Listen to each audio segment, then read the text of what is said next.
Good afternoon, everyone. Ladies and gentlemen, brothers and sisters, it is my privilege to welcome each and everyone to this afternoon's program that is sponsored by the South England Conference on the critical topic of COVID-19 vaccination. Now, before I introduce the layout of the program and also the speakers, I would like, first of all, to invite the South England Conference President, Dr. Emmanuel Osei, to share a word of welcome and also to lead us in prayer. Thank you, Pastor Davis, and a very good afternoon to one and all.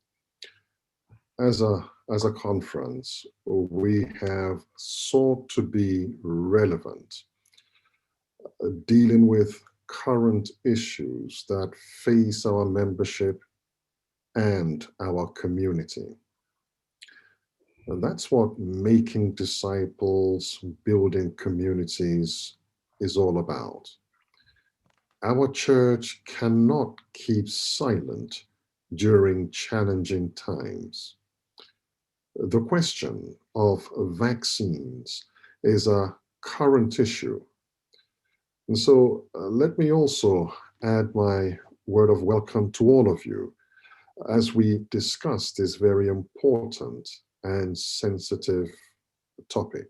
I'm going to ask us to bow our heads as we invite the presence of God into our midst. Let us pray, shall we?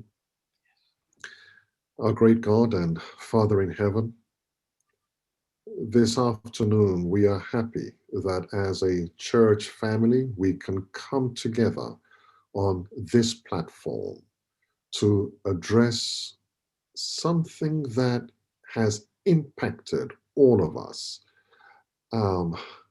We are wrestling over this whole subject of vaccines. And I'm just grateful to God. We have an opportunity with those who have taken time to study this very important subject to share of their experience. I'm happy that as a church family, we can be together to dialogue and to learn so they can make informed decisions.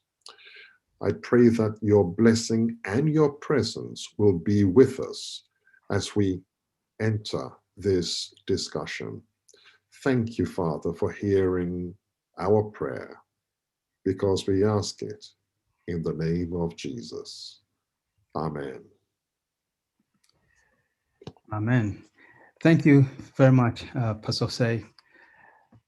It's about a year now since the first case of the coronavirus was diagnosed in the UK.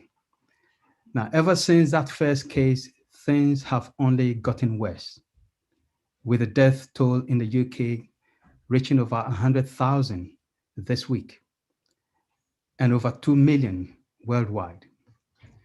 We are experiencing a second national lockdown. Our churches have been closed for several months. Scientists have been working hard to find a solution to this global problem. Churches have been praying. There have been collective efforts globally for a solution. Vaccines are now available to deal with the crisis.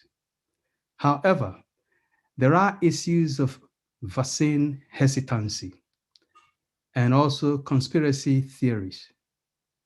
Should we or should we not receive the COVID-19 vaccine?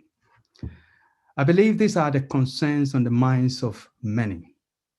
And as a church, we did ask our congregations over a month ago to see if you can put together various concerns so that we can do the best we can to answer them.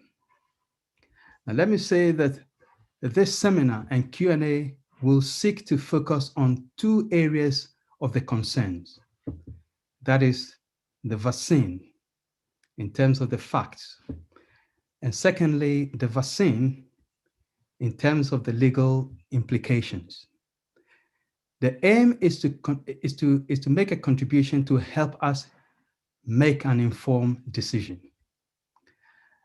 Let me at this time mention that this program is not meant to represent any interest group.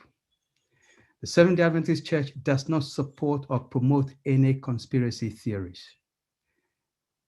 But also, we are privileged to have with us two individuals from our own conference who are here to help us navigate some of the concerns regarding the vaccine and its legal implications.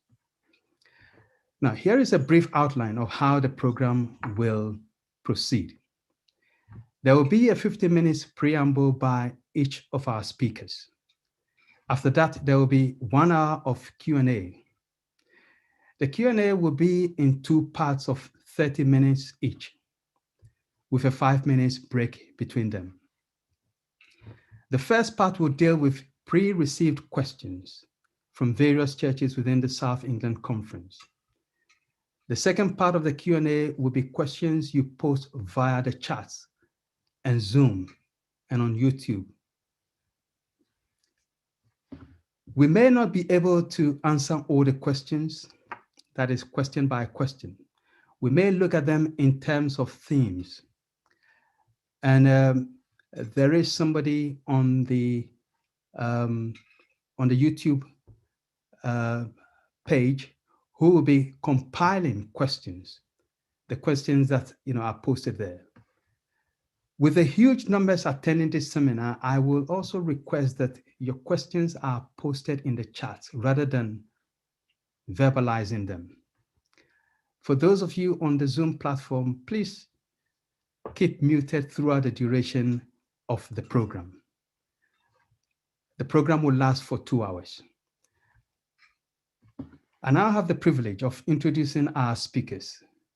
I will introduce each of them just before their individual presentations. And the first speaker is Dr. Chidi Ngwaba. Now, for those of us who don't know Dr. Chidi Ngwaba is a leading lifestyle doctor. He trained in surgery, general practice, and lifestyle medicine at Cambridge, UCL, and also John Hopkins University in the USA. He has 4 degrees in science and medicine. His passion is to reverse and prevent chronic diseases. He is also a founding member, a board member of the European Society of Lifestyle Medicine, with over 20 years of experience as a national and international health speaker. He has also presented TED Talks on reversing disease. He has served at the South England Conference for almost 12 years, 6 years as Men's Ministries Coordinator and 6 years as Health Director, where he continues to serve. Dr. Chidi has contributed articles to a number of leading European and UK magazines and newspapers, including the health magazine Top Sante and the Daily Mail. He has been guest on various national TV and radio shows also. And he is the resident doctor at Premier Christian Radio. In 2016, he received a National Award in Leadership for his work in reversing disease.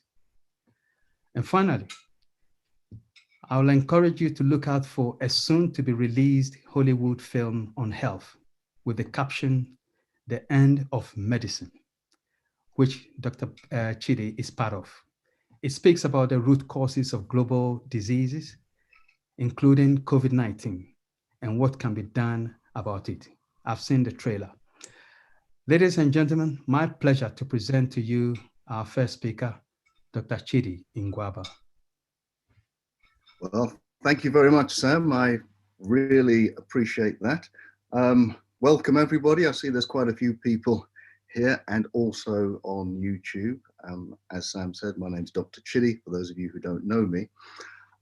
Well, we don't have much time, so I'm going to get right into it because this is a concern that many people have, and that is demonstrated by the fact that there are so many people here. So we are going to be talking about COVID-19 and the vaccines. I should, though, just give you a little bit of background. Let's just remind ourselves where we are. We are in the middle of a pandemic. It's a coronavirus pandemic, and we've had some of them before. I mean, we've had SARS, you would have heard of that, MERS. Now we have COVID-19. Just to let you know or remind you that just about every virus we get has its origin in animals, and usually we contract it because we've eaten them or come in contact with them in a specific sort of way. But there are very few, if any, viruses out there that are not caused by the consumption of certain types of animals. And now there are some people who believe that COVID-19 doesn't kill anybody. Well, it actually does. It is, and especially in the early days, it was much more lethal than the flu. As you can see, flu, the case fatality rate is 0.1%. For coronavirus, it's around about 3%. You go all the way down to things like Ebola, which is 50%. So it is not the worst disease that we've seen, but it's not the lightest either. So we shouldn't ever just disregard it as though it's not serious. But here are some facts also that were found early on. As age increases, our risk increases. You go up to above 80, you're getting up to about 14% mortality. Something else that is vital to understand is that very early on, we realized that over 99% of the people who actually die from coronavirus had an underlying disease, at least one underlying disease. And those diseases could be high blood pressure, diabetes, cancer, anything. But the more underlying disease you had, the greater your risk of having a fatal outcome for coronavirus. And, you know, perhaps we should just pause briefly there just to say that if that is the case, and it is the case, we're spending so much of our time trying to treat the disease, but very little time is spent on how to prevent the disease. So if we were able to eliminate some of the underlying diseases, many of us would be at far lower risk. And those of you who know me, and Sam just said, I spend most of my time helping people to reverse those underlying diseases before your body is insulted by something like coronavirus or even influenza. I'll leave my details and I'll come back to those later for those of you who are interested in reversing some of those underlying diseases. Now, I just want to give you this. I took this screenshot from TV, and because we talk about the numbers of people who are dying, I want to put this into context. We hear daily the numbers of deaths from coronavirus. Now, here's something I took from the BBC. It says 326 deaths. Reported in the latest 24-hour period. I'm grateful for the small print that it leaves because it tells us what's actually going on. The 326 deaths are deaths for any reason within 28 days of a positive test. So it does not mean that people are dying from coronavirus or COVID-19. It means that if you've had a positive test and within 28 days you die, that is considered a positive COVID-19 death. How many of those deaths are due exclusively to coronavirus or even related to coronavirus? We don't know. And if you look at the Office of National Statistics, which I certainly recommend you to, that these are unbiased statisticians, they don't tease out those numbers either. But I'm just telling you, because we keep hearing, you know, Britain has the highest number of deaths in Europe or in the world. Well, it's because we're taking so many deaths that may not even be related to coronavirus. So please bear that in mind. Here's something that's probably more accurate.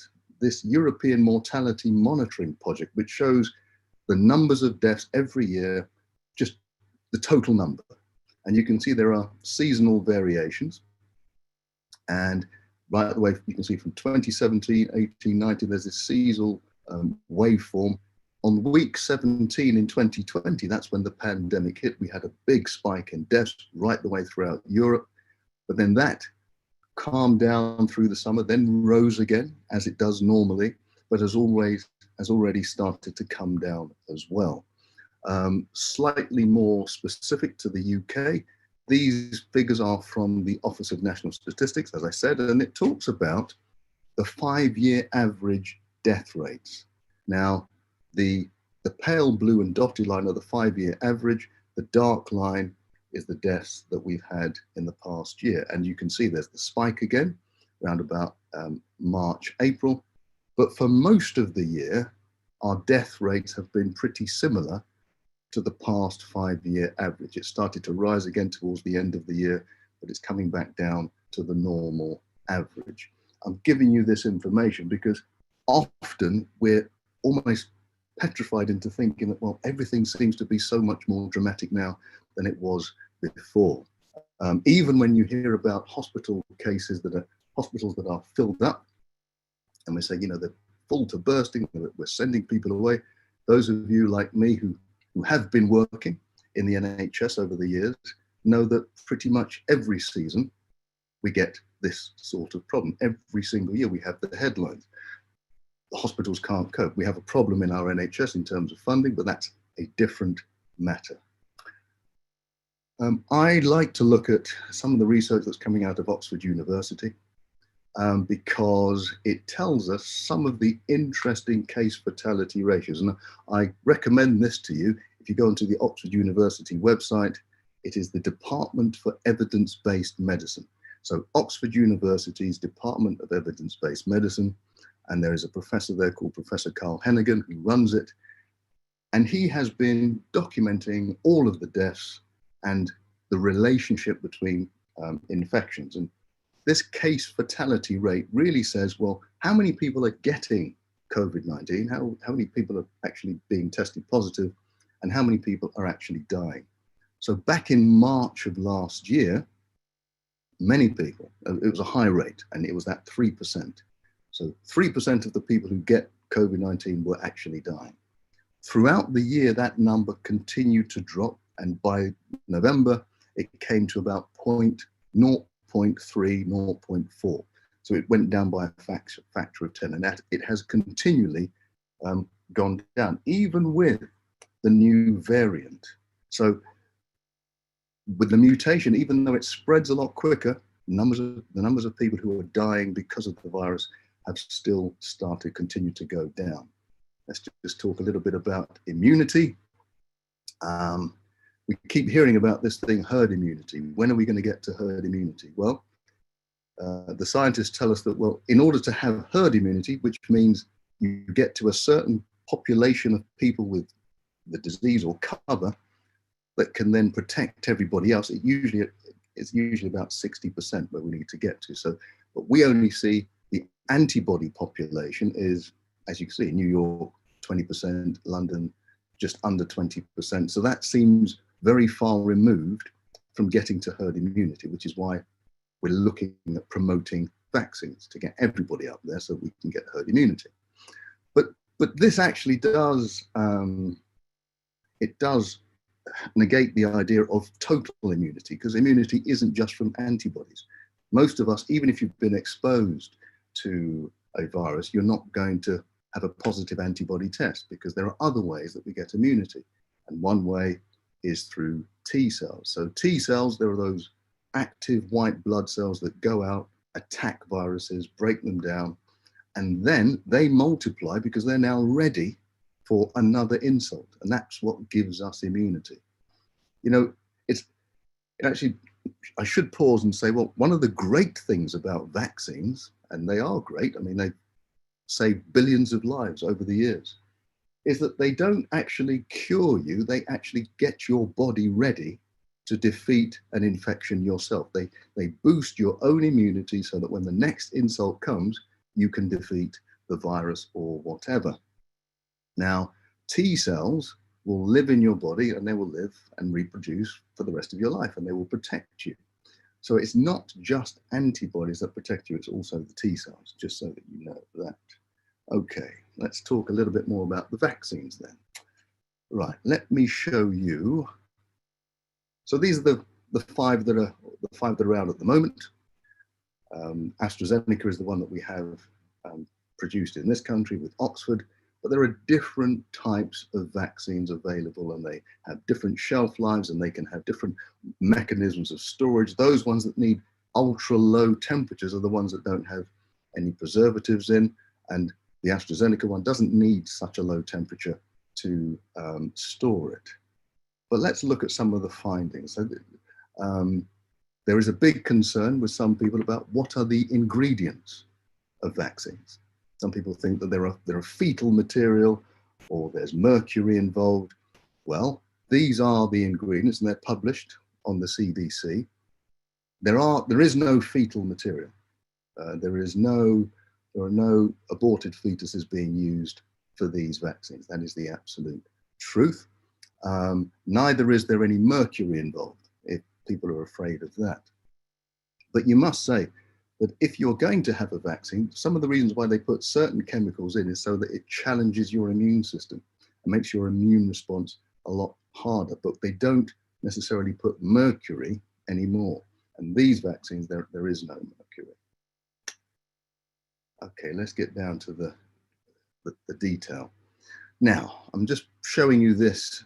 It's not terribly complicated, but these are the results of the Moderna lab test. And let me try and explain it for you. So in one column, you can see it says events vaccine, and in another column, it says events placebo. Placebo is the fake drug. So you give one set of people the actual vaccine and another set of people the fake drug. It doesn't have any efficacy in terms of COVID-19, and they don't know which one they got.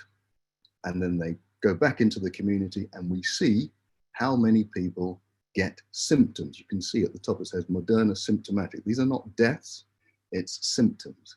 So you can see on the left with the events vaccine, you can see at the, let's say the second row, 12 people got symptoms out of 15,181. For the same, for the placebo, it was 187 out of 15,170. So that is then presented as a 93% benefit, because 12 is, 187 is actually 93% larger than 12.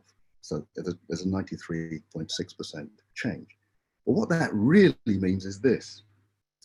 It means that if you have the vaccine, you are 99.9% protected from having any symptoms. If you don't have the vaccine, you are 98.8% protected from having any symptoms. So the difference between the two is the judgment you're going to have to make as to whether you wish to take the vaccine or not, because it means if you don't have the vaccine, okay, I'm 98.8% protected anyway. If I have the vaccine, it goes up just over 1%. The next one, which is Pfizer, a similar number. So you can see for the placebo, you've got 162 people got symptoms out of 17,511. For the actual drug, 8 people. And what that means is 99% protection with the vaccine, 99.1% cover without the vaccine. Again, that is a decision that we are going to have to make, but it is based on, when we hear things like it's 90% effective, it sounds like a huge number, but actually what it means is it's the difference between you getting it and somebody else getting it. If you have the vaccine, somebody doesn't, is about 1% difference. Okay, I hope that makes sense. Now, what else about the vaccine? Because even though we have these vaccines and they obviously can work, there are many things that the vaccine companies cannot tell us. And one of the things is transmission. Most people and most companies are telling us that even if you have the vaccine, that doesn't stop you from transmitting the virus if you get the virus again. And so I guess some people may scratch their heads and say, well, what is the point of getting the vaccine? Well, it lowers your risk of getting symptoms, definitely. And if it lowers your risk of getting symptoms, it will lower your risk of getting more complicated symptoms. But there is no evidence to date to say that it would reduce your risk of transmission. And you will hear chief medical officers and others saying that even if you've had the vaccine, you still have to wear a mask and keep social distancing. And I know that is a bit confusing to people, but transmission has not been dealt with the vaccine. It may come out a bit later. It may be shown that it will reduce the risk of transmission. What other issues are occurring with the vaccine? Because there are issues. And I must say, because you have concerns about vaccines doesn't make you an anti-vaxxer. We're allowed to have concerns. We're allowed to ask questions. That's why we're here today. I do dislike it when people are all categorized. If you have doubts about a vaccine, you're an anti-vaxxer, you're anti-science. That's not true. If you look across the pond in France at the moment, 70% of the doctors are not taking vaccines. They're not anti-vaxxers. They may have other vaccines, but it's just they have concerns about this one. For example, one of the vaccines that came out from Australia, if you took the vaccine and you had an HIV test, it would test positive because of the vaccine. You don't have HIV, but it would make you test positive. So that vaccine had to be withdrawn. In Norway, you may have heard of this in the last few weeks, 23 deaths from frail elderly patients immediately after vaccination. They're actually now investigating that. The British Medical Journal has published some data, but before everybody got really confused and concerned, there were tens of thousands of people who had the vaccine, but they saw these 23 deaths in these very frail elderly people, and that's now being investigated. These are questions, legitimate questions. What about historical vaccines? Well, we've had vaccines like this in the past. 10 years ago, when I was a GP, we had swine flu. And swine flu, because it was an epidemic, we fast-tracked vaccinations like we have this time. And those vaccinations were given, even I gave them out, and certain people, a significant minority of people, had serious side effects that occurred later down the line, a year, 2 years, 5 years down the line. Narcolepsy was a big one. This is how people can just fall asleep. So these people are not able to drive, they can't work because they can fall asleep at any time. They had other autoimmune problems. And it's been so difficult for some people that even in the House of Commons in 2016, they were debating the compensation for people who had had swine flu vaccination. They still hadn't got their compensation. So these are obvious concerns that people may have. I would say this though, as I'm coming to the end, and that is that we've talked about the fact that underlying disease is a big issue for COVID-19. It actually turbocharges your underlying disease so that you can't really escape from it. But there are other issues, and we've heard that Black and Asian people are more at risk of getting COVID-19 or severe complications of COVID-19. To cut the long story short, the biggest cause for that, one of the biggest causes, is that we are low in vitamin D. You know, Black people living in the West, in the Northern Hemisphere, in Britain and North America, we have lower levels of vitamin D because we have less sun and we have darker skin. In this experiment, in this study, we see the green column represents people who have adequate levels of vitamin D. If they get COVID-19, they have mild symptoms.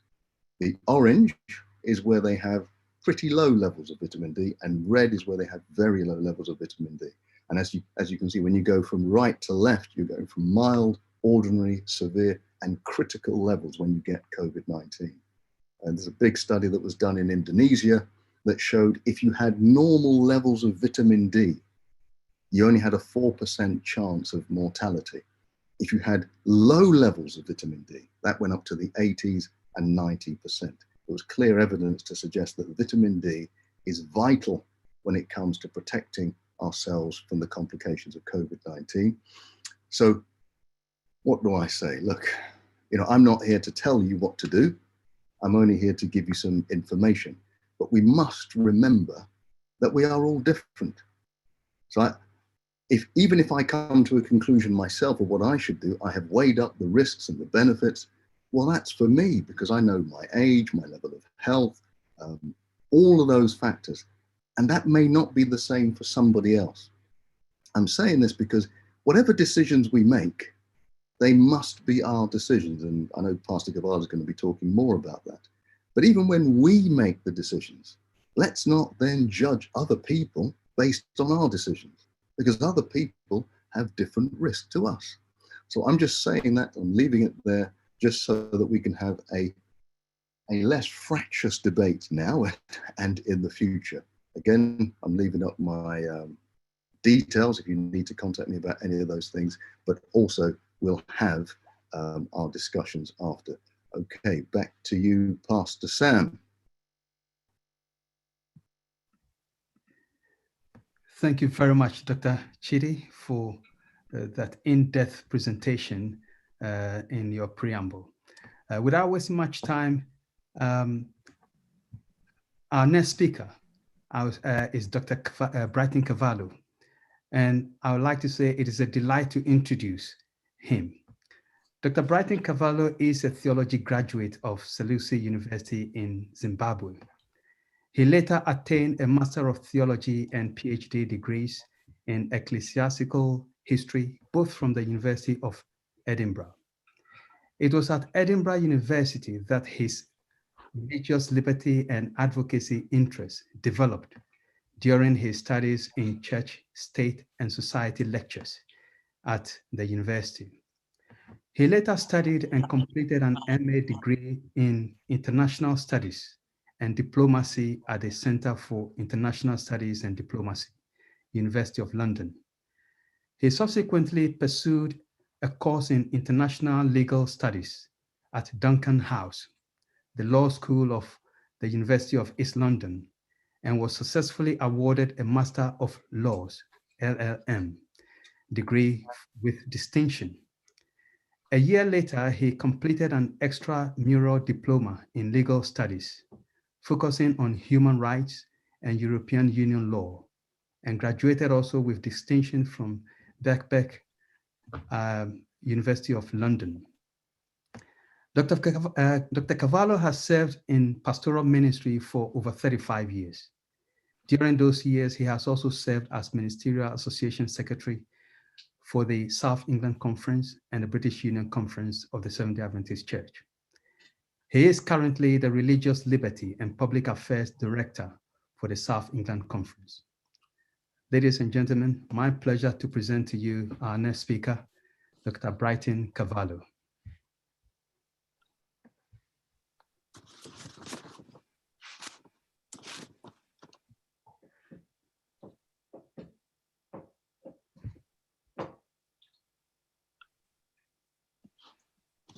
Thank you, Dr. Chidi, for that insightful presentation. Much appreciated.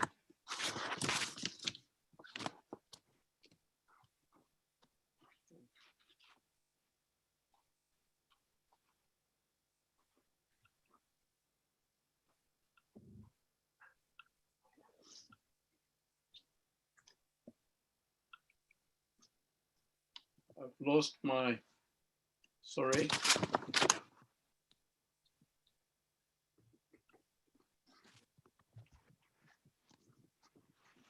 Can you hear me? Yes, we can hear you clearly. Oh, my apologies, I've lost my script. First and foremost, I would like to offer my condolences to all those who have suffered the loss of a loved one or loved ones since the coronavirus began, both domestically and internationally. My heart goes out to those who still are hospitalized to wish them a speedy recovery. I would also like to pray that God will be with those attending them, to give them strength and wisdom as they carry out this formidable task.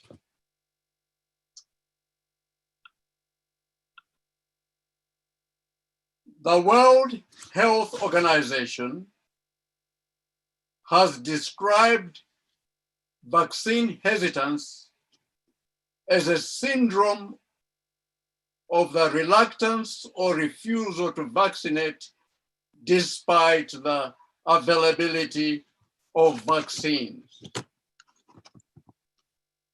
I find that the definition of vaccine hesitance by the World Health Organization given here as too simplistic. For in my opinion, it fails to acknowledge one's liberty of conscience, human rights, and civil liberties. I will intend to explain later what I mean by that.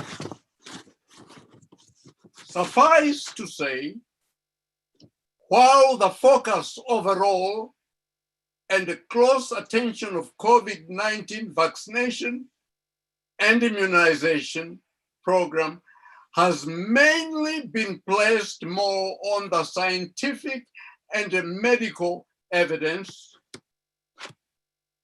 and the restrictions, measures taken by policymakers following that evidence of science and medicine.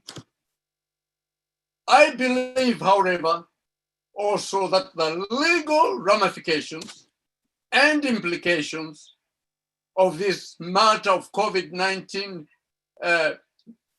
virus has not been clearly communicated to the general public, particularly in the context of this term, vaccine hesitance.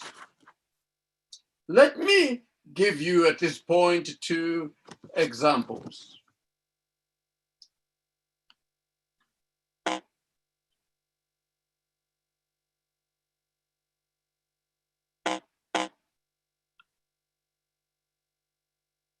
First example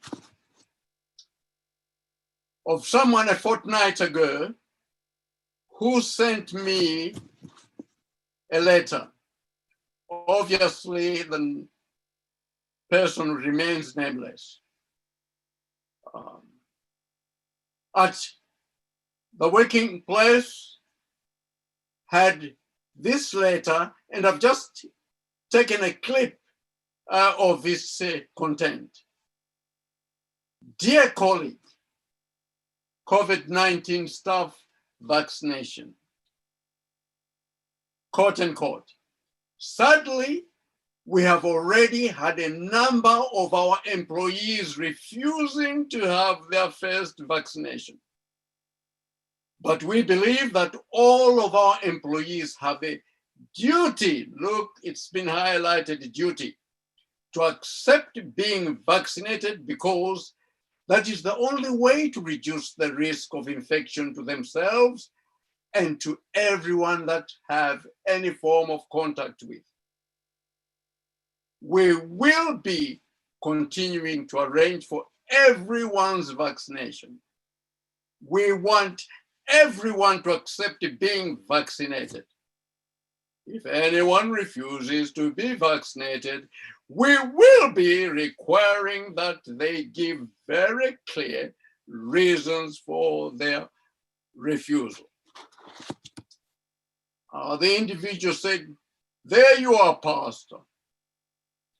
Where are my rights in all this? If you look just at that clip, it's a long letter, you will see that the citation of the word duty to accept provides a tone and a language that is not persuasive but coercive.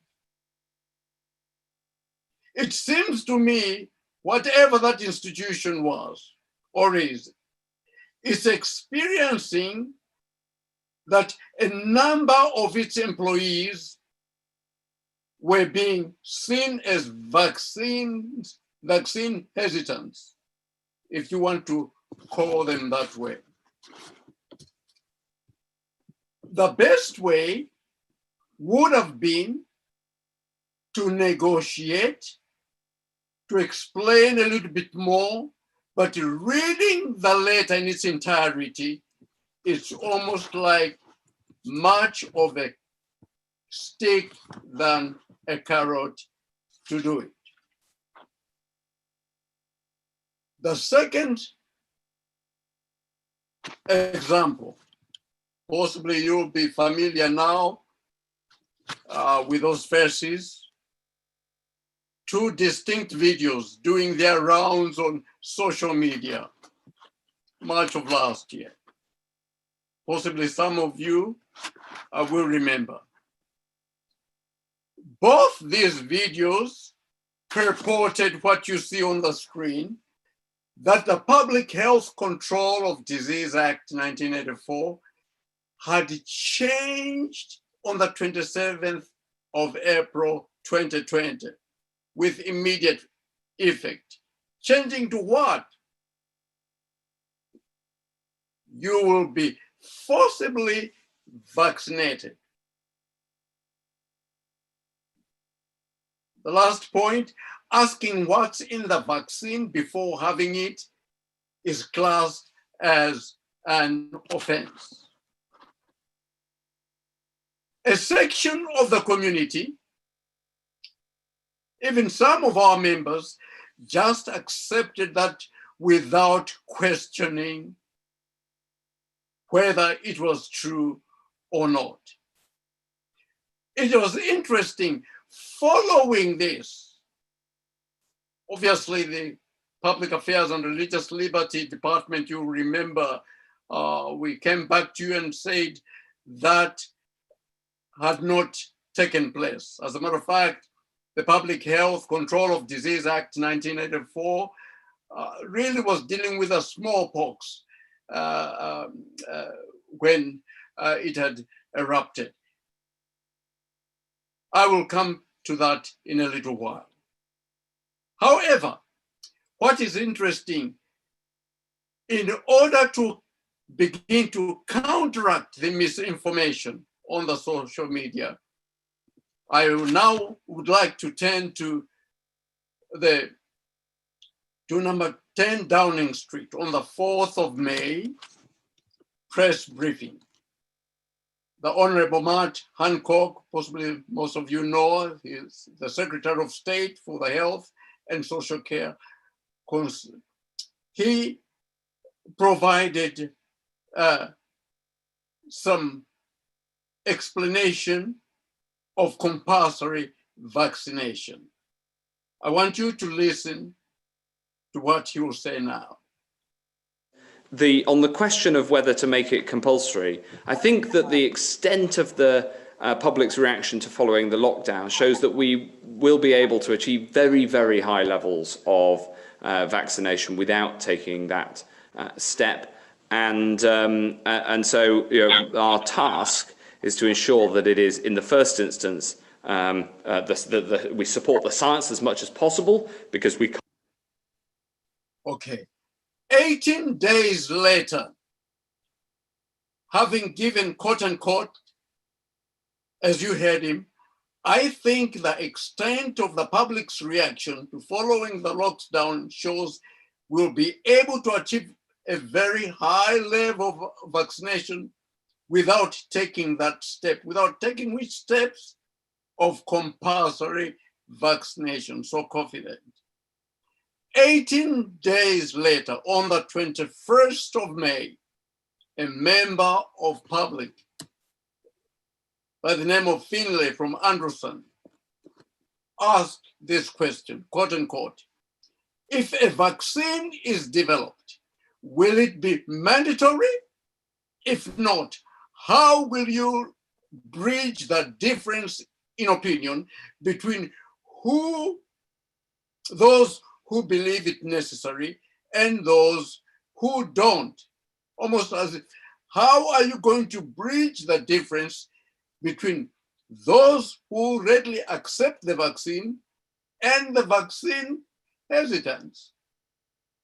I want you now to see the response that will follow and listen attentively.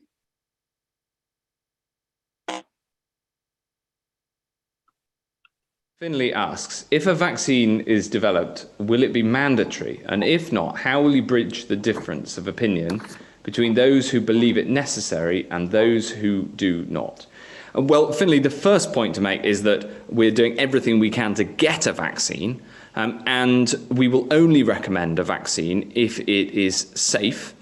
And that means that if we get a vaccine, and I very much hope that we will, and we're working incredibly hard for that, and people are asked to vaccinate, to take that vaccine, then they absolutely should, because we'll only do it on the basis of clinical advice that it's safe. The question of whether it's mandatory is not one that we've addressed yet. We're still some time off a vaccine being available. But I would hope, given the scale of this crisis and given the overwhelming need for us to get through this and to get the country back on its feet, and the very positive impact that a vaccine would have, that everybody would have the vaccine.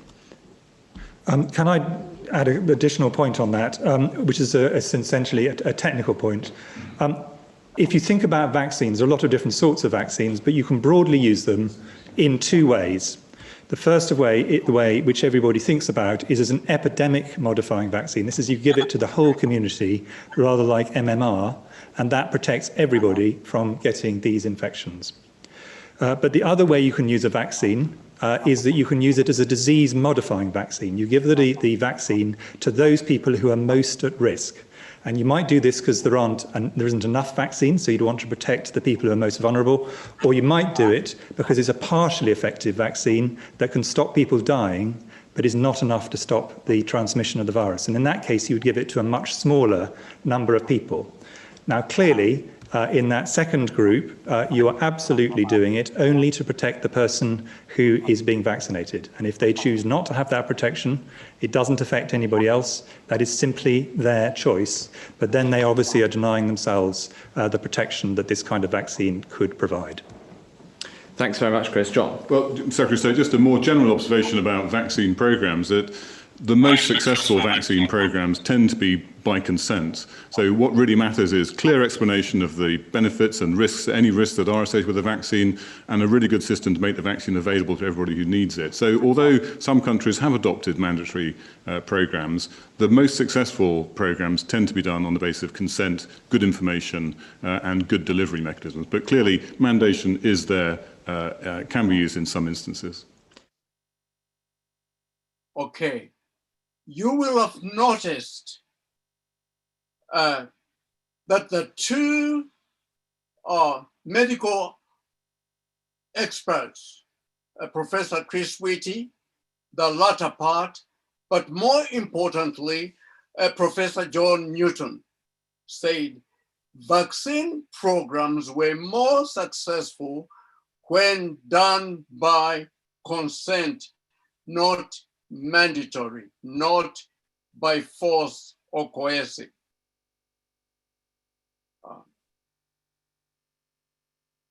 It is interesting that that was not taken up. An opportunity to develop that aspect and bring it to the community, that vaccination, more also what we are going through, is not something that must be forced on you. In medical law, for consent to be valid, it must be accepted as a voluntary, informed decision. And the person who has accepted the information must have the capacity to make sense of it and make his or her own decision. You'll have heard the latter part, possibly Professor Newton talked about mandation. He may have been referring, I hope, to those who are incapacitated, mentally ill, or minors where a third party may represent them. After this presentation from number 10 Downing Street. It was so amazing that newspaper picked the inconclusive kind of approach of the issue of mandatory vaccination up, quote unquote. It's a contrast to comments Hancock made on the 4th of May, when he suggested a vaccine would not be compulsory. The social media picked that one up. The point I'm trying to bring to you at this point now is a lost opportunity to develop that understanding of consent. If I bring to you that the consent is built in common law, this case of T, an adult's refusal of medical treatment, Lord Donaldson, quoting him from all England law reports, said, quote unquote, an adult who suffers from no mental incapacity has an absolute right to choose whether to consent to medical treatment. This right of choice is not limited to decisions which others might regard as sensible. We must be very careful of possibly making vaccine hesitants, in your opinion, as villains. They have an absolute right. The latter part, Lord Donaldson put it this way: it exists, that right exists, notwithstanding that the reasons for making the choice are irrational, unknown, or even non-existent. That has been built up in where we are even today. On your left, Coronavirus Act 2020, medical treatment. It is very clear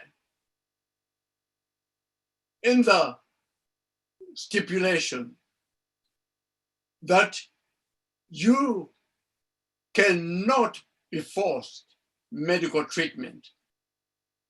And on point 2, it says medical treatment includes vaccination. That cannot be forced on you.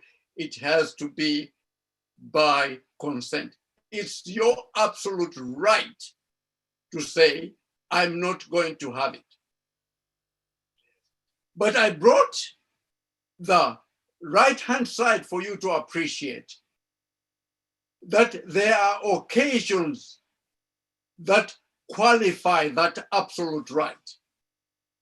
For in times of emergency, the Secretary of State can make regulations in order to protect Article 2 of human rights, right to life. Everyone's right to life is protected by law. So what happens is, although on your left you have that law which stipulates that you cannot be forced, the decision is yours. If there is an emergency on the right to public health, like the incidence and the spread of severe acute respiratory syndrome, coronavirus, the Secretary of State can bring in measures or restrictions below qualified right. You see, Article 8, the right to respect for private and family life. Article 11, freedom of assembly and association. A classic example is what we are going through now. The Secretary of State can make regulations, and these regulations can curb your human rights, respect for private and family life. During this pandemic, you'll have known you may not visit your parents, you may not visit each other. So many people only are allowed to be in one place. That right can be kept. Freedom of assembly. You cannot meet in church, but not for all time until the lockdown is over, until that supposed spread of infection has been regulated. So on your right, you have your absolute right. But in times of crisis, there can be regulations to protect the public. Article 2 is important to the government because it is responsible for protecting its people. For if they don't, they are done. If they do it, people may complain. So that qualified right will curb your human rights. But if you realize what's going on there, you will have noticed from the landmark chambers, public health and public law, the interpretation becomes this, where I've just underlined. However, it is significant that the Justice of Peace, magistrate, does not have the power to require the infected person to submit to treatment for the condition. Thus, a person can be isolated, quarantined, and offered appropriate treatment and kept in isolation until the risk of infection is reduced, but cannot be required to accept any medication which is offered. Okay. You'll be asked to isolate. You'll be asked to be quarantined up to a certain point, but you cannot be forced to take the vaccine. Why? You can exercise your right not to be subjected to what would be an assault and battery under English law, medical treatment without consent. If you do not give a consent, anyone who injects you can be charged with an assault and battery. Going back to what my colleague, Dr. Chidi was saying, it is left to you as an individual to put all the information together, to receive the right information, that is, and make up your own mind without pressure. And as I come to my last slide, this is Louise Hooper, a barrister from Garden Court Chambers, makes this conclusion. It is clear, talking about the law in UK, it is clear that mandatory medical treatment and vaccination are explicitly prohibited by the Act. There is, however, potential for abuse, leading to infringement of what? Civil liberties and human rights, unless the powers contained in the coronavirus are exercised lawfully. It is here, as I end, that while indeed vaccination is not mandatory, but there may be times when mandatory would come in by stealth, as it were. It says, powers under the Act are restricted to those circumstances where the exercise of power is proportionate, necessary, for the shortest time, So 3 things to watch when facing your decision. Is the decision I'm making reasonable, proportionate, and necessary? As with any legislation dramatically affecting civil liberties, there is a need for vigilance to ensure the state does not overstep its boundaries. Please watch that. And finally, my favorite writer, servant of the Lord, Ellen G. White, talking about liberty of conscience. We are not doing the will of God if we sit in quietude, doing nothing to preserve liberty of conscience.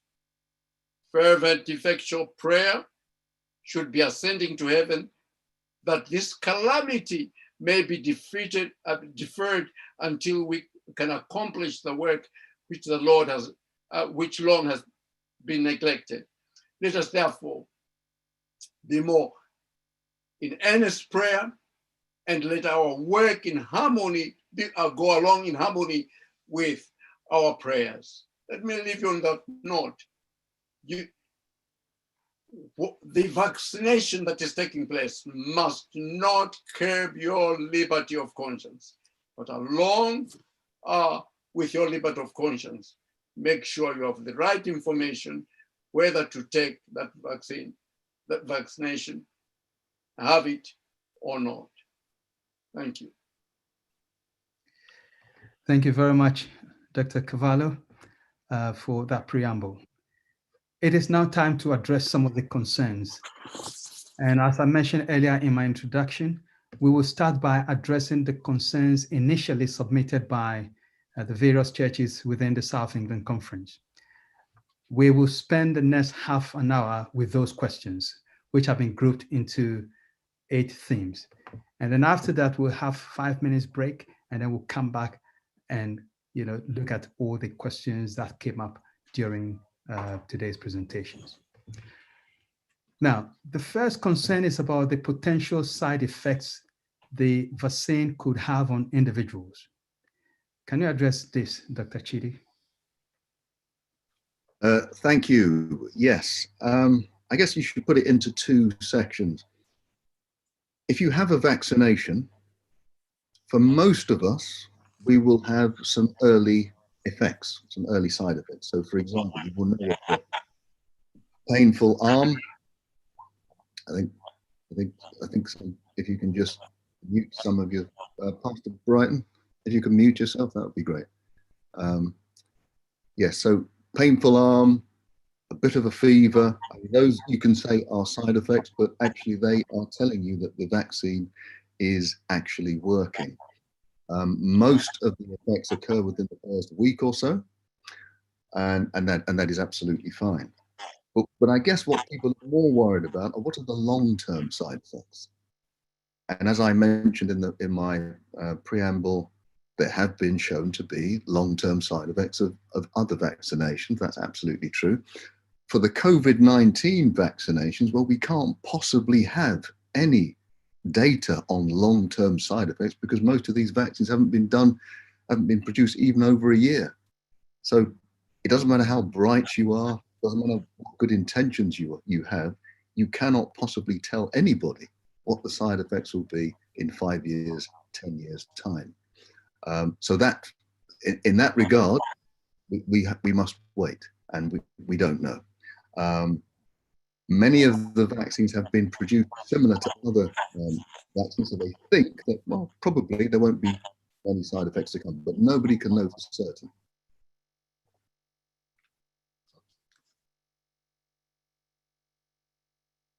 No, you're still muted. Sam, you're still muted. Sorry. Thank you very much for answering that question. The second one is with regards to the pace of production as opposed to other vaccines in the past. People are having concerns. What would you say, in terms of how quickly this vaccine was made? Yes, I mean that is obvious. these vaccines have been produced in record time. The normal life cycle for producing a vaccine, having it thoroughly tested, is somewhere between 10 and 15 years. We've done it in less than a year.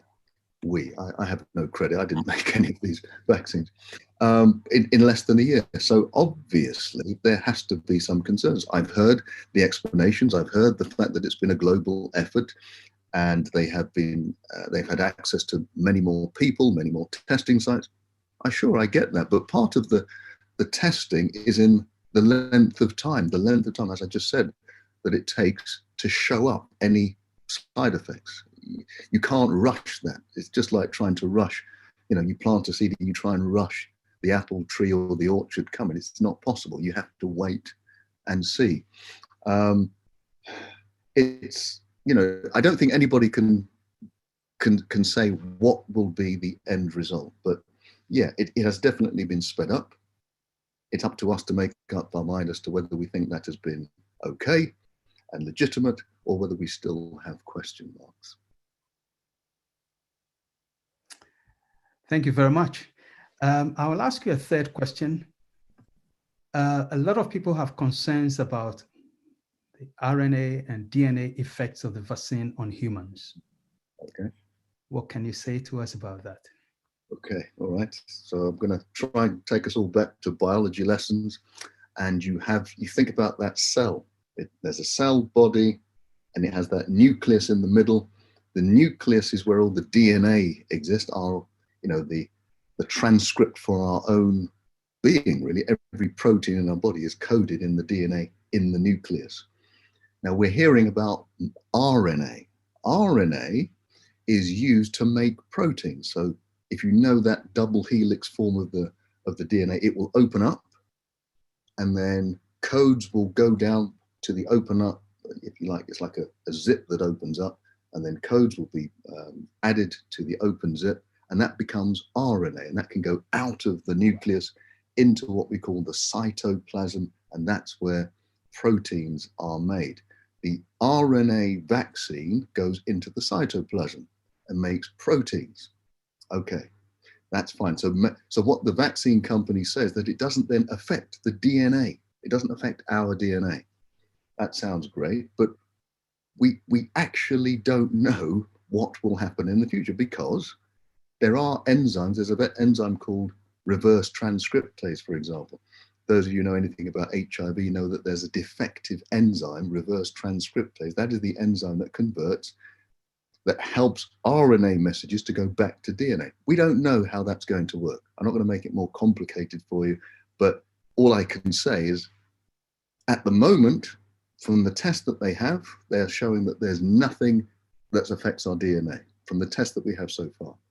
And we're supposed to be happy with that. But all I can say is we don't know about the long-term effects.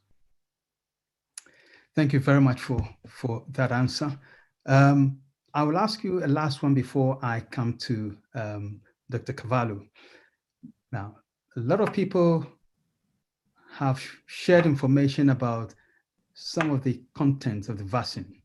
Yeah. Is the vaccine extracted from diseased fetus? Okay, all right. I did show a slide. Let me just go back to it. I was going to share again for those who didn't see. Well, the short answer is no. There is no, at the moment, there are no vaccines that have any derivations from fetuses. These are the actual ingredients of the vaccines. Yeah, they've got long names and chemical names, but there are no fetal products. And also, it's important to know that there's no mercury in any of these. However, as it says at the bottom, the Sputnik vaccine and the Janssen vaccine, which come from Russia and I think China, we don't yet know what the full ingredients are. But the ones that we know about, they have neither fetal material or mercury. I'll come out again. Okay. Thank you very much. I'll come back to you again later, but for this first half, which is dealing with the questions submitted by our various churches, I will ask some of the questions relating to religious liberty and also our freedom. Now, Dr. Kavaloh, one of the questions that came out from the churches is, what can the SEC do about our concerns? Can the SEC influence the government with our concerns? All right. What can the SEC do about our concern? Let me begin with the SEC President, Dr. Emmanuel Olse. Since the beginning of the COVID-19 pandemic, he has had, particularly throughout this period, a weekly newsletter. And from my recollection, as frequently as possible, he was able to keep us informed. Every Thursday, as a matter of fact, he would drop the latest for us to know what was happening. So our concerns were dealt with in his newsletter and videos on Thursdays. Dr. Chidi, if my memory serves me correctly, especially last year, he would update us on the same, through the same newsletter. That's where I got my garlic, ginger, and vitamin D and so forth. He kept us posted. But also from the PAL department, we have had at least 3 videos. The first was on the 13th of June, updating you the developments as they unfolded. So really your concerns to some degree were looked into and will continue to do so. If you may want to just go back and possibly, if I may say, contact the SEC media for any information that was, especially last year, recorded that could be of some help to you, particularly the videos. They are worth watching. Coming to what can the SEC do to influence the government? You will also recall that we invited the SEC constituency to rally to the cause by responding to a consultation called Changes to Human Medicine Regulations to support the rollout of COVID-19 vaccines. We as Seventh-day Adventists must not be timid to engage with the powers that be. Indeed, in your question, what can we do to influence the government? When we are contacted through the consultation, it's one way of influencing the government. But finally, the UK Parliament Human Rights Joint Select Committee put out a call for evidence on the government's role to COVID-19 human rights and called the public and organizations to provide them with a response. The South England Conference did exactly that under the title UK COVID-19 Vaccination Human Rights Compliance, Compulsory or Consensual. A 1,500 words copy. We're able to put it together, forwarded it to the committee, and we thank God it was approved. You can read it for yourself on their website in the House of Parliament under the code Kavaloh 174 or on our SEC website. So what can we do to influence the government? Through consultations, and when we are asked, even by them, let us seek to respond. Through those means, God will work out a way of reaching to them with our message as well, I believe, in due course. Thank you. Thank you, Dr. Kavaloh. The next question is, I know you did shed some light on it during your presentation, but what can you say regarding those with concerns about the breach of their personal freedom and rights? Indeed, as in conclusion, I hinted that we ought to keep an eye on legislation, particularly when it affects our civil liberties. We ought to be vigilant. Obviously, categorically, they will say, well, vaccination is not mandatory, but there will be other ways to bring in that. I can tell you that the South England Conference, particularly the Power Department, we are hoping to open up a section where we can signpost you. We will not take over your cases per such, but we can signpost you to relevant institutions, legal institutions, which could give you sound advice. Please, dead and gone must be the days of just running to that social platform, coming up with things that make situations even more complex. Make sure that the decision you make is sound and well. So if indeed you are concerned about the breach of personal freedom and rights, seek advice. We may not guarantee to answer all your problem, your circumstances, but we'll do our very best that you are attended to, as it were. Thank you. Now, the next one is foregoing unvaccinated exposes others to risk, and this violates their rights. What do you have to say about this? Oh, albeit very briefly what we talked earlier. If they foregoing unvaccinated myself exposes them to risk and therefore violates their rights, I want to make it clear, me too have my rights.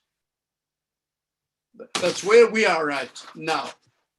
Don't feel you don't have rights. Three things will be mitigated. Say, I'm not going to be vaccinated. You are not going to get vaccinated. You want to be vaccinated. What really will come into play is what they are now calling a balancing act of two competing interests. One group is not just dismissed. I have my right, you have your right. The complex of this thing rests here. We heard from Dr. Chidi earlier on. Although you will opt out to be vaccinated, does not mean you won't get others infected. Don't think that I've received my vaccination, I'm safe. You could still transmit infection to someone else. But what is now being looked into are three things.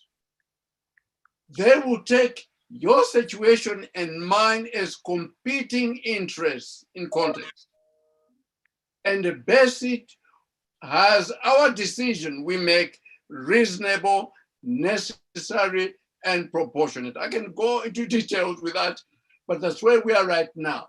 If a situation may come that there is a contention, there will be a balancing act of your right and my right to accept or not to accept.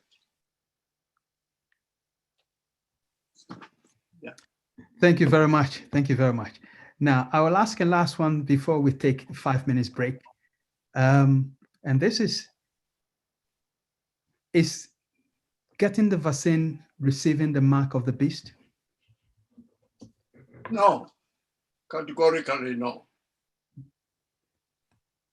Well, the long and short of it, if you consider that the term mark of the beast has to do with worship, false worship, mark of the beast, false worship, then you should be saying to yourself, what is the opposite to the mark of the beast? Vaccine? Covid-19? No. The opposite to mark of the beast, false worship, the opposite to it is the seal of God. So that explains. You can't bring, it does not say marks of the beast, but one mark. Because if you remove that mark of false worship and bring vaccine, you are not left with a mark, but something else. So, in fact, the other day I was surprised that most of our young people can explain a little bit about the mark of the beast. But you ask them, what's the seal of God? Never heard of it. Can I be the first by encouraging myself and many others? Let us focus now on the seal of God, true worship. And the mark of the beast will pale into insignificance. But when we highlight it, we bring other accessories that don't mean anything. We do violence to the word of God.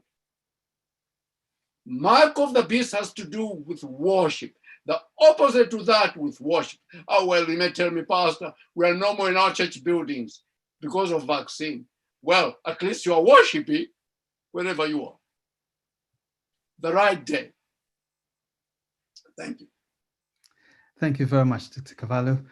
We will now take a 5 minutes break to stretch your legs and take in some fluid. When we come back, we will be answering your live questions. And we should be back exactly 4:30. See you soon.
Hello and welcome back.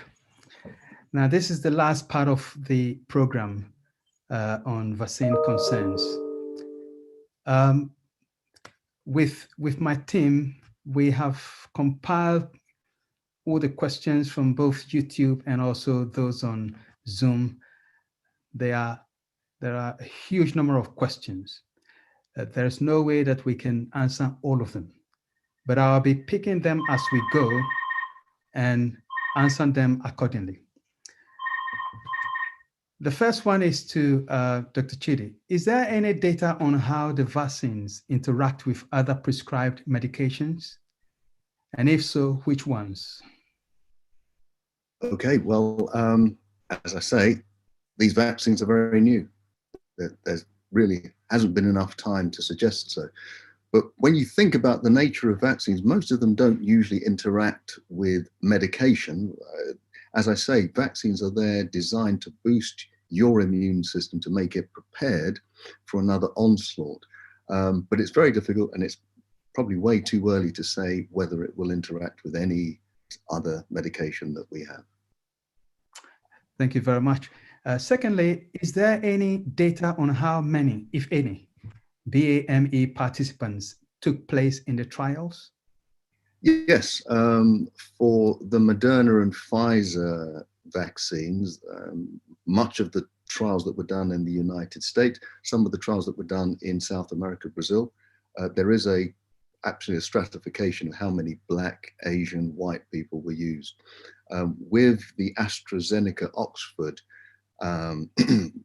vaccine trial, there is no data currently, because I remember I was speaking to the people who did the vaccine with the rollout team, and they said, well, they hadn't really stratified races at all.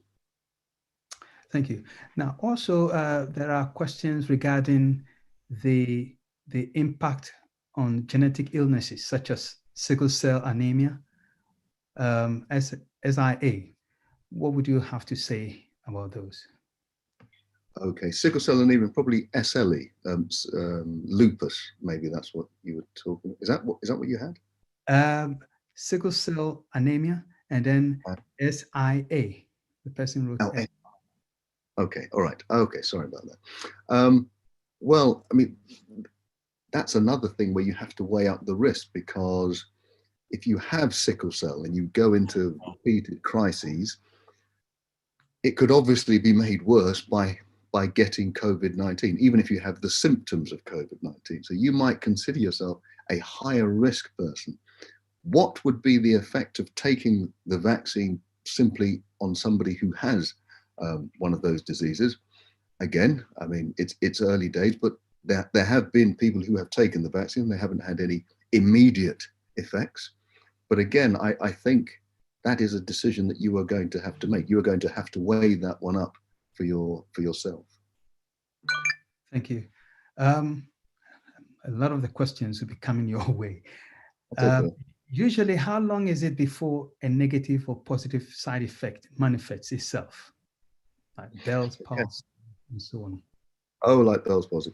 Well, most of the signs that you get with a vaccine are very early. They occur within the first 2 weeks.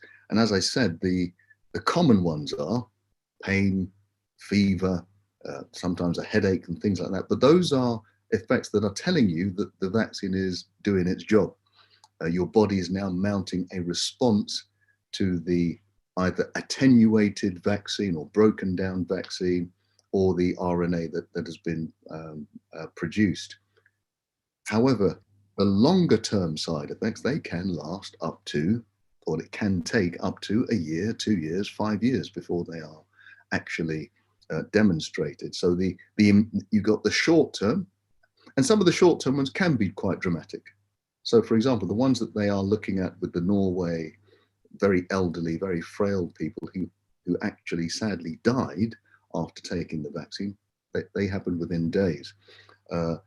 During some of the trials, there were people who had side effects, certain side effects such as things called transverse myelitis, which is a type of multiple sclerosis. These things can happen reasonably quickly as well.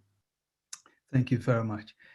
Now, Dr. Kavaloh, what should a person do if they are being coerced in taking the vaccination in their job? Yes, quite a very good question. This is a new ground in which we are entering. If I have to be straight to the point, as you heard, Louise Hooper, one of the most eminent in the city, barrister, it's now time for us to be on the lookout, because while indeed the government may be trumpeting it's not mandatory, but things are coming through slowly but surely. As I cited, that small clippet from workplace frightened the individual. I think the best thing to do is to seek legal advice. I can't stress that enough. Don't suffer in silence. Where we are at now is that you cannot be forced. In fact, as a matter of fact, if you were forced or cajoled into taking a vaccine now, there will be a charge of battery and assault from whoever that individual. But situations are going to come in a roundabout way to put you under pressure. Please make sure you seek sound advice, not from the social media, sound advice. As I said, we are hoping to, in fact, I was just talking with, I'm not a trained lawyer, although I've read something about law, but a colleague who lives just down the road is a barrister. And I've been wanting the individual to help us some places we can go. The person has even said that's where the battle lines will be now, because people will be doing in workplaces, in traveling as they please. So while I may not have a definitive answer, don't suffer in silence. If we have some links or some signposting we can do, we'll do all we can. But this is an uncharted ground now to look out, because indeed you'll be pressurized, but don't think they are right. Thank you very much. The next one is, I think this is to Dr. Chidi. If I stick to a healthy diet, do I still need to take the vaccine? And if so, why? Okay, so at the beginning of the presentation, I stated that 99.3% of people who have died from COVID-19 had underlying health conditions. Those underlying health conditions are usually lifestyle conditions such as diabetes, hypertension, heart disease. That means they are related to what we do, related to what we eat, how we exercise, and how we think in terms of stress. So obviously, a great way to reduce your risk is to have a healthy lifestyle. A great way to reduce your risk, in fact, the majority way to reduce your risk is to get rid of underlying health conditions, if it's possible. So yes, a healthy diet will help, absolutely, there's no question about it. But even if you have a healthy diet, you can still get COVID-19. You can still die from COVID-19. It's about risk though. You are at less risk if you have a healthy lifestyle. You're at less risk, but you're not immune. You know, so please, nobody be surprised if you see me getting COVID-19. It's possible. Okay. Okay, thank you. Now, I think this will also relate to it slightly. So if someone has had antibodies as a result of COVID-19, do they still need to have the vaccine because the period of vaccine immunity is unknown? That's a good point. So just thinking about how the immune system works, the immune system prepares you, if it's been exposed to a virus or an antigen, it then gets its army together so that it is now ready for the next onslaught. That's what a vaccine does, but that's also what exposure to a virus does. Now, the very latest studies tell us that up until now, right the way since the beginning of the first wave up until now, people who have been exposed to COVID-19 are protected from getting it again. Now, you will always have, well, let me just state that properly. They're not protected from getting it again. What they're protected from are the severe consequences of getting it again, because when you have a vaccine, or even if you've been exposed to the disease, you will still get the disease again. There's no force field around you to prevent the virus getting into you. It's just that your body can deal with it much quicker. You have an army that can deal with it so very quickly. So if you have been exposed, the highest likelihood is that you will not get it so badly that it will cause you difficulty again. And that's what the latest research tells us. So it wouldn't really make sense to take a vaccine if you've already been exposed to it. Thank you.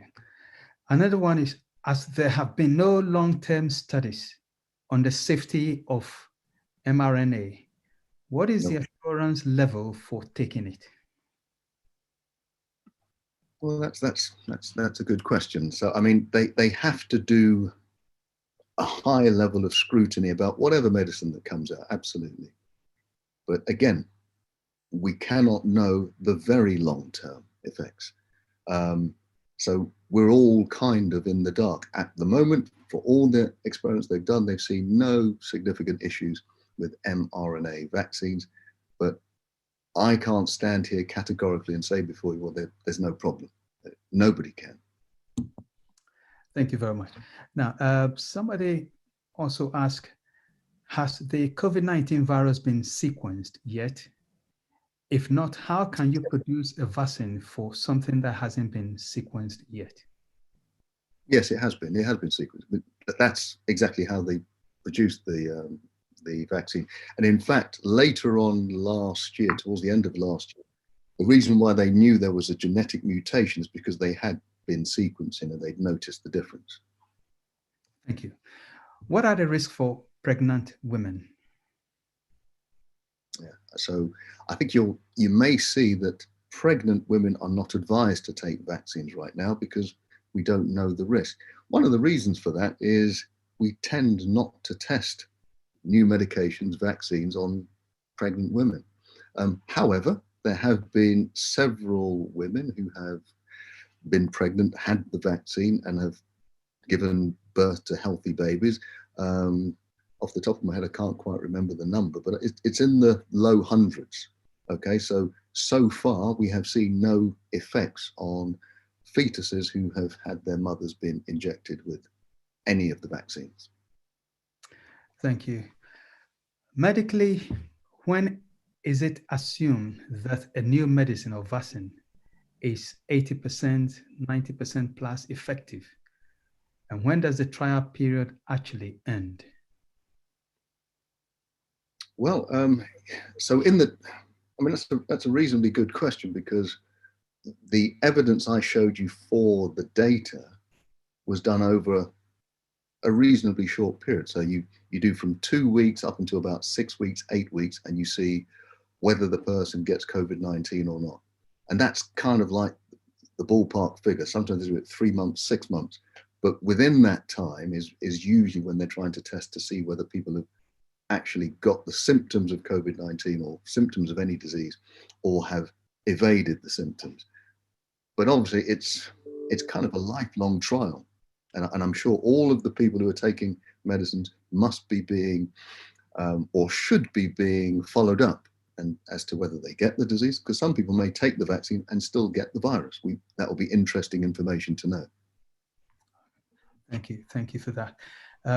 Another question is, and then after this, Dr. Kavaloh, I'll come to you. Dr. Chidi, what are the efficacy studies of the AstraZeneca Oxford vaccine, if it is available?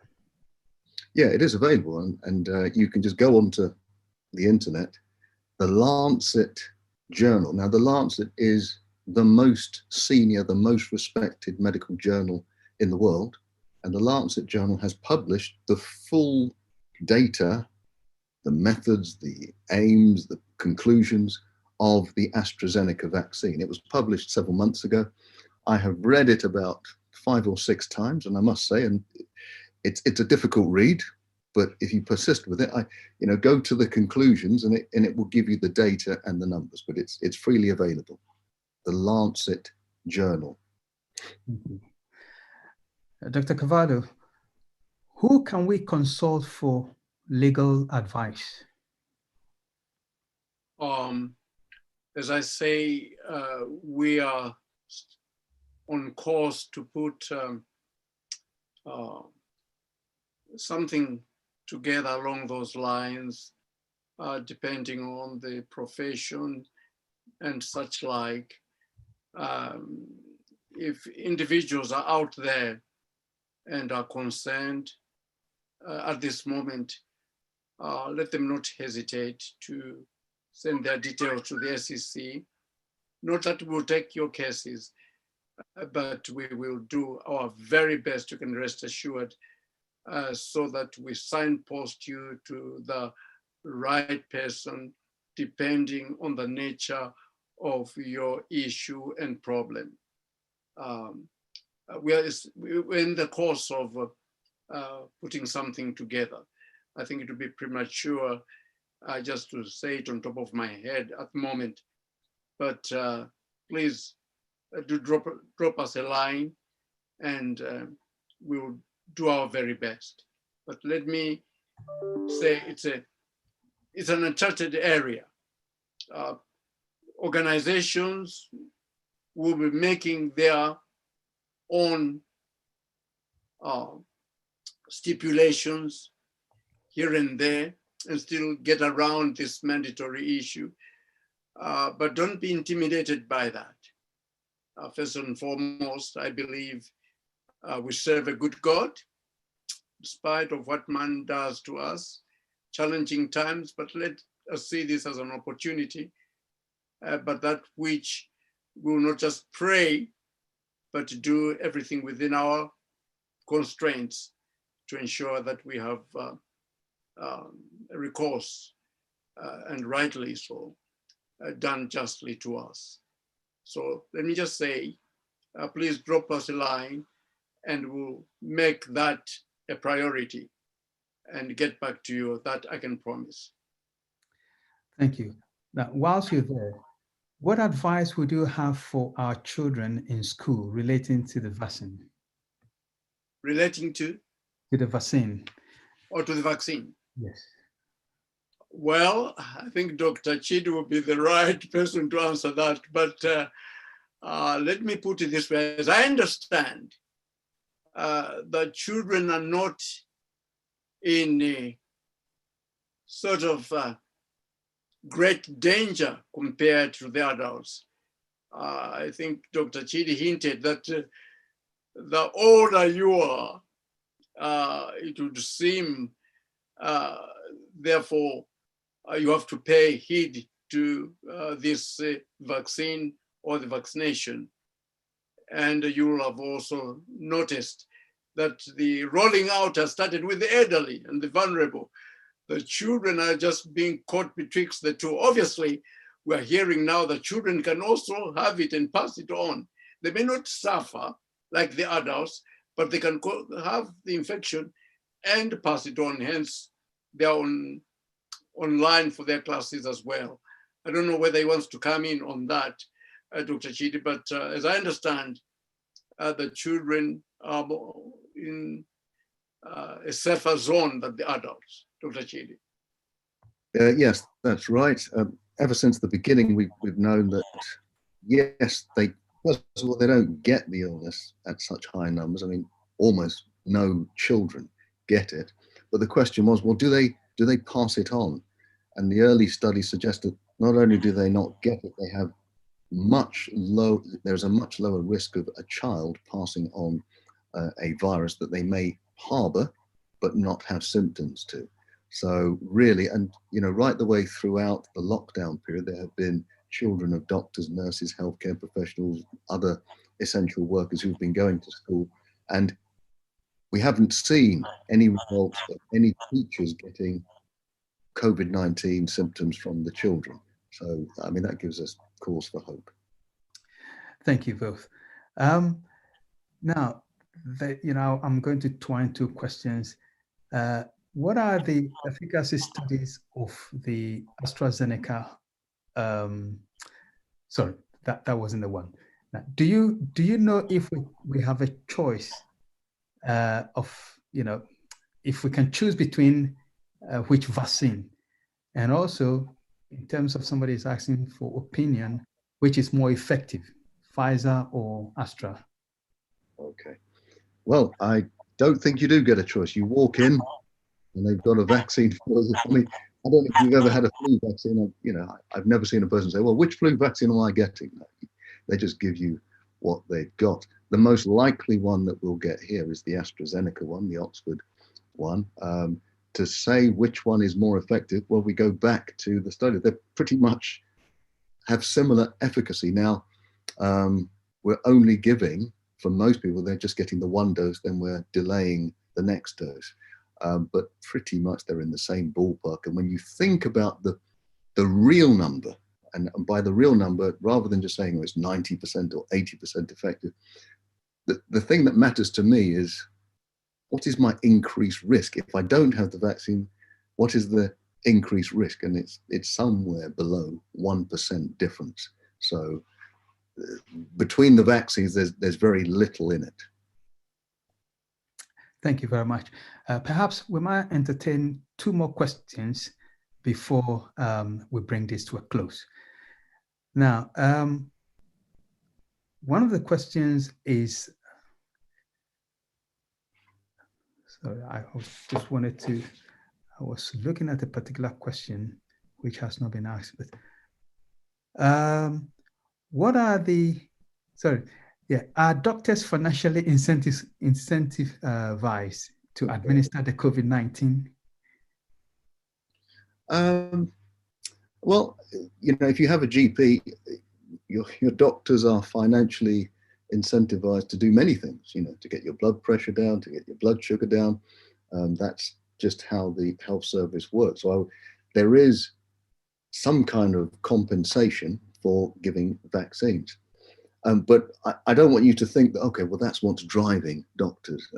In this country, with the NHS, not so much. It's not so much that, but it's more to do with the fact that they're trying to quell the pandemic. I don't think there's such a big financial incentive anymore for GPs or doctors to do it. I'm not convinced of that. Thank you. Perhaps the last one, because of the time I mentioned that we will spend for this program. Has Bill Gates any involvement in these vaccines? Well, you'll have to ask him. Sadly, I'm not a mate of Bill Gates, but I don't know. But what I do know is that the companies that are producing the vaccines are independent of Bill Gates. But I would suggest you, rather than worry about him, look at the track records of the companies that are producing the vaccines. If you're worried about the vaccines, look at the track records of those companies. Thank you very much. This brings to an end, this exciting topic and presentations on concerns about the COVID-19 vaccine. So, Dr. Kavaloh, are you going to say something? Yes, I was just seeing on the chart, Maureen wanted my presentation. Definitely, if details were sent to you, I can see it on the chart, my presentation. She can have it. Okay. Thank you very much for that. And somebody did place your email contact there. So yes, you can make contact with the conference and we'll give you the details. Like I said, this brings us to the end of this presentation.